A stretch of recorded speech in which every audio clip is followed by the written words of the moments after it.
प्रथम लागो दो शरण को दनियन छुड़ायो खिन्ने लाख कणी लालेड़ियां मेरे जीव के ही जीवन इन पाँव परे पड़ी रहूं नजर खोलो बातों पलन वालों पुनेत्रे मेरे जीव के ही जीवन श्रीवंदो सतगुरु चरण को करो सुप्रेम प्रणाम अशुभ हरण मंगल करने धनिष देव चंद्र जी शुभ नाम श्री प्राणनाथ निज मूलपति श्री मिहिराज सुनाम श्री तेज कुंवरी श्यामा युगल को पल पल करूं प्रणाम प्रिय पल पल करूं प्रणाम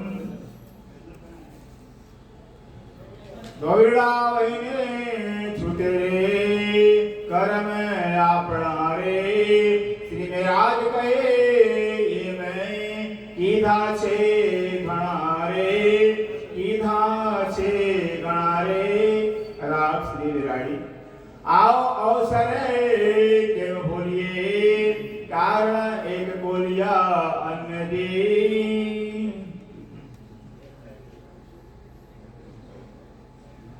प्रणाम जी सुंदर साहब जी आनंद कंद सच्चिदानंद पारब्रह्म है जिन पारब्रह्म क्षरातीत का सृष्टि की आदि काल से आज भी मानव जगत इंतजार कर रहा है क्योंकि शास्त्र में लिखा हुआ है शास्त्र कहते हैं भी परमात्मा पारब्रह्म है 28वें कलयुग में आएगा इसीलिए ग्रंथों के अंदर जो है 28वें कलयुग की महिमा बताई गई सुंदर सा जी जो रामायण के बालकनी के अंदर तुलसीदास जी इस मानव तन की मानव शरीर की कलयुग की महिमा बताते हैं जो कलयुग की महिमा बताते हैं श्री तुलसीदास जी कह रहे हैं कलयुग में केवल नाम आधारा सुमिर सुमिर न कोई पाला इतनी कलयुग की महिमा है कि कलयुग के अंदर जो है परमात्मा का नाम मात्र सुमिर करके नाम जाप करके नाम लेकर के मानव जगत भव सागर से पार हो जाएगा ऐसा विश्वास करेगा सत्युग की महिमा नहीं बताई गई है त्रेता के नहीं द्वापर के नहीं कलयुग में बताई गई कारण क्या है कुछ कारण होगा भी क्योंकि यह है इस कलयुग के अंदर जो है कि बताया गया भागवत अंदर सुंदर ग्रंथ के अंदर प्रमाण है भागवत कह रहा है पिता राजन कला विक्षिप्त समम कलो कर नारायण परायणा सेन सुदिनी कह रहे हैं हे राजन राजा परीक्षित से कह रहे हैं पिता ऋषि सत्युग के त्रेता के द्वापर के जितने भी ऋषि मुनि हो गए हजारों हजार वर्ष कई तरह से साधनाएं किए भी मात्र केवल कलयुग मानवपन पाने के लिए मुझे परमात्मा मुक्ति वैकुंठ नहीं चाहिए मोक्ष नहीं चाहिए मुझे चाहिए तो 28वें मानव तन चाहिए 28वें मानव तन चाहिए ऐसा क्यों जब प्रश्न करें राजा परीक्षित ऐसा क्या बात है सत्युग की महिमा त्रेता की महिमा द्वापर की महिमा और वो घोर कलयुग के आपने अधम निंदा किया हुआ है उसी कलयुग की महिमा बता रहे एक ही मुक्ति अपना भी कारण क्या है बता दिया है कलौ कल सुंदरायण प्राणान आने वाले कलयुग के अंदर जो सारा जगत ब्रह्म ज्ञान को प्राप्त करके नारायण पारायण नारायण से पर आयण जो घर परम धाम कहलाता है उस परम धाम को प्राप्त उस परम धाम प्राप्त इसलिए देखिए कलयुग की महिमा बताई है सुंदर सारी अब यह है कि बताया गया है कि बालकानी के अंदर तुलसीदास जी कह रहे हैं विशेष बता रहे हैं कि सुंदर सारी सोचिए बालकानी तुलसीदास कह रहे हैं नेति नेति जहि वेदन रूपा निजानंद निरूपा धियनोपा संभव रंच विष्णु भगवाना उपजय जा सुंसते नाना नेति नेति जहि वेदन रूपा जिस परब्रह्म को जिस परमात्मा को जो है भेदों ने नेति की पता नहीं न नदी यह ब्रह्म नहीं निजानंद निरुपाद रूपा वही सबके आत्मा का आनंद है, वही सबका अपना जीवन है, इसको वेद नहीं जान पाया। शंभ विष्णु भगवान, शंभो भगवान शिव, विरिंच ब्रह्मा विष्णु भगवान बहुवचन है। असंख्य शिव असंख्य विष्णु असंख्य ब्रह्मा देखिए उपजय ही पैदा होते हैं, जिसके अंश से असंख्य ब्रह्मा विष्णु में पैदा होते लय होते हैं, ऐसा रामायण कह रहा है। सोचिए भी इस कलयुग दिन में माफी इतना ही नहीं, भी भगवान शंकर भोलेनाथ भी उमा से बता रहे हैं, उमा कलि धन्य यत्र ब्रह्मत्यावासा संपाव सन।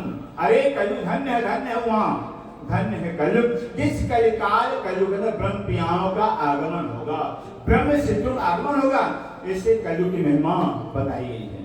और इतना ही नहीं, स्वयं जो कलयुग की महिमा बताते हुए जो है कि हरिवंश पुराण के भविष्य खंड के अंदर देखिए प्रताप व्यास जी जन्मेजय राजा से कह रहे हैं, अभाव विशुद्धि मुन्यो ब्रह्मपुरे, अभाव विशुद्धि मुन्यो ब्रह्मपुरे उत्पन्नाय कलयुगे प्रधान प्रसाद काल सर्वा कथा योगे पूजन्ति मानमा यस्य पूजा प्रमाणे यशुधारण। अभाविनो ये जन्मेजय राजा जो ब्रह्मणी ब्रह्म ज्ञानी दुनिया में आए नहीं थे, अभाव था असली का, वो आएंगे। कब आएंगे? कलयुग आएंगे, कलयुग आएंगे, आने वाले कलयुग आएंगे। मुनियों पर वो ब्रह्मी मुनि होंगे भी, फिर प्रश्निता महाराज हैं कहाँ भी, आएंगे तो है क्या, उनकी पहचान क्या होगी भी बता दिया है। वो प्रधान प्रशासन या तो प्रधान पुरुष से एक वचन कहलाता है, वो अक्षरादि पार्वण एक है, हमारा सारा शास्त्र कहता एक परमात्मा ही बताना। उस प्रधान पुरुष अक्षरादि के शरण में आश्रम में धाम में रह रहे हैं, वो आएंगे फिर उनकी पहचान क्या होगी, पहचाना कैसे जाएगा, ब्रह्मणी है, पहचान बता दिया है। वो उत्तम पुरुष जो अक्षरातीत है, एक परमात्मा के सिवा किस अन्य का ध्यान नहीं करेंगे। परमात्मा तो एक है, सारे शास्त्र परमात्मा एक है, एक परमात्मा का ही चिंतन करेंगे, एक परमात्मा गुणान बात लाएंगे, फिर इनकी पहचान होगी। तो हमारा शास्त्र कहता, वेद कहता, एक नोदितम ब्रह्म, ब्रह्म एक अद्वितीय है, ब्रह्म एक अद्वितीय है, ब्रह्म सत्यम, जगत ब्रह्म ही सत्य है, जगत मिथ्या झूठ है। यह बात जो है कि वेद हमारा कह रहा है, इसलिए वेद कहता है, चैलेंज के साथ कहता है, वेद कह रहा है तमें विदित्वामिति नान्य पंथा विदिते नाय। जब उस परमात्मा नहीं जाना जा सकता है, नहीं जानते तब तक कोई मुक्ति का साधन है ही नहीं, मोक्ष कोई साधन नहीं। एकमात्र परमात्मा को जानने के बाद ही देखिए मोक्ष प्राप्त हो सकता है। क्यों? परमात्मा ही एक है और वही जानने लायक, वही पाने लायक है, और वो जो सत्य है वही सबका अपना कहलाता है, जो असत्य है वो सपना तो अपना हो सकता ही नहीं। इसलिए कि शास्त्र कहता था तो ब्रह्म जिज्ञासा, ब्रह्म ही जानने के लायक है, क्यों ब्रह्म सत्य है, सत्य ही सबका अपना होता है, वो जानने लायक है। उसको पाने के बाद उस पाना बाकी रहता है, गुरु से प्राणनाथ प्यारे, ये शास्त्र का सिद्धांत। और ये बात हमारे श्री कबीरदास जी संत श्रोणी कह रहे हैं, क्या करें? ब्रह्म ज्ञान जाके घट होई, पार पुरुष को जाने सोई, ब्रह्म ज्ञान विमुक्त होई, ऐसे संत कहावे सोई। ब्रह्म ज्ञान तारतम ज्ञान दिव्य ज्ञान जिसके हृदय होगा, पार पुरुष को जानेगा, ऐसा कह रहे हैं। ब्रह्म जैसे हीरा के ज्ञान से हीरा को पहचाना जाता है, हीरा का ज्ञान हीरा को दिखाता है, ऐसे पार्वम का ज्ञान ही पार्वम को दिखाएगा। और ब्रह्म ज्ञान में मुक्त हो, इस ब्रह्म के ज्ञान में मुक्ति होगी ही नहीं, कैसे संत काले सोई, संत कैसे कहा सकता है? यही बात जो गुरु नानक साहब भी कह रहे हैं, गुरुग्रंथ साहब कह रहे हैं, कसम पहचाने देशावास, जेने पहचाने ते कम जात कह दिया। कड़वा सत्य होता, संतों की वाणी कड़वी होती है ना, नहीं सत्य कड़वा होता ही है। कसम पहचाने देशावास, अपने आत्म के प्रीतम को मालिक जिसने पहचान उसका जीवन धन धन हो गया। जिसने पहचान, जिसने नहीं पहचाना उसका जीवन अधम अधम है। इसलिए कहते हैं नानक धन स्वाजिंदा साहेब नाल पर, अरे वो सुहागन नाम धन है जिसका साहेब से प्यार है, जो साहेब से प्यार कर। कौन है साहेब? तो गुरु नानक साहब कह रहे हैं क्षर से परे अक्षर से पारा, तह पुरुषों को विचारा। क्षर से परे अक्षर है और अक्षर से परे अक्षरातीत है। तह उस पुरुष का भजन करना चाहिए, वो भजन करने लायक है। ये भगवान कृष्ण गीता में यही बता रहे हैं, यही बता रहे हैं। अर्जुन 15वें अध्याय के अंदर जो है जो 16-17 श्लोक के सुंदर साहिब बता रहे हैं।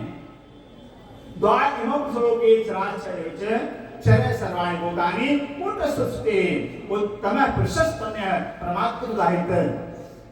इस जगत के अंदर अर्जुन 3 पुरुष जाने जाते, 2 पुरुष जाने जाते विशेष रूप में, एक क्षर है दूसरा अक्षर है। क्षर है सर्वाणि भूता, सारे प्राणी मात्र को क्षर करते, जो पैदा होते नहीं हो जाएंगे, वो क्षर कराते परमात्मा ही नहीं है।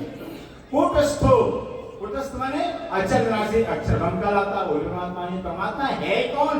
उत्तम पुरुषस्थो अन्य, जो क्षर अक्षर से परे उत्तम पुरुष, एक वचन है भी परमात्मा वो कहलाता है, वो भजन करने लायक है। इससे कहते हैं, गीता में कहते हैं भाई उस परमात्मा को पाने के लिए एकमात्र साधन है भक्त्या तो अनन्या प्राप्त अर्जुन, उससे अनन्य भक्ति करना पड़ेगा। जो एक है तो एक का ही भजन किया जा सकता है। जैसे पतिव्रता नारी के पति एक होते हैं, पतिव्रता नारी अपने ही पति चिंतन करती है, अपने पति मानती है, ऐसे हम आत्माओं का प्रीतम परमात्मा प्रेम होता है, उस वाचक होता है और आपका स्त्रीलिंग है। हम सब आत्माओं के प्रीतम एक परमात्मा है। इस परमात्मा को अन्य भक्ति से, भक्त्या तो अन्य भक्ति से ही पतिव्रता धर्म से पाया जा सकता। सुंदर साहिब, ज्यादा टाइम नहीं है भी, और हमारे वक्ता कहते हैं मनुष्य तन के बहुत ही स्थान, बहुत महिमा है भी। कहाँ का बयान, बड़े भाग मनुष्य तन पावा, सूर्य दुर्लभ सदगंधन का तीन महिमा बता दिया। जो मनुष्य हमें मिला हुआ है देवताओं को दुर्लभ भी। रामायण कह रहा विचार करना चाहिए, कारण क्या है, क्या राज है। और भारत देश की महिमा भागवत कह रहा है कि स्वर्ग से वैकुंठ से महान भागवत भारत देश है। वो कलयुग की महिमा ग्रंथ बताई है सुंदर। ये बताते हैं जो हमें मानव तन मिला हुआ देह दुर्लभ योनि है और पानी के बुलबुले समान जिंदगी है।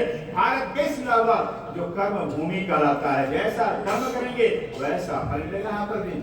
और देशों और बाकी देश वो भूमियां हैं, भारत देश कर्म भी कहलाता है हमारा भारत। और उसमें भी कलयुग में मिला हुआ है। अब कलयुग के अंदर इसलिए प्रधानता की ब्रह्म ज्ञान आया हुआ है, तारतम ज्ञान आया हुआ, जिसे ज्ञान से शास्त्र कहते ज्ञानात् मुक्ति, ब्रह्म ज्ञान में मुक्ति हो गई। मुक्ति का मतलब होता है सत्य, परम परमात्मा अक्षरातीत है, उनकी पहचान करना, अपना जानना, अपना मानना।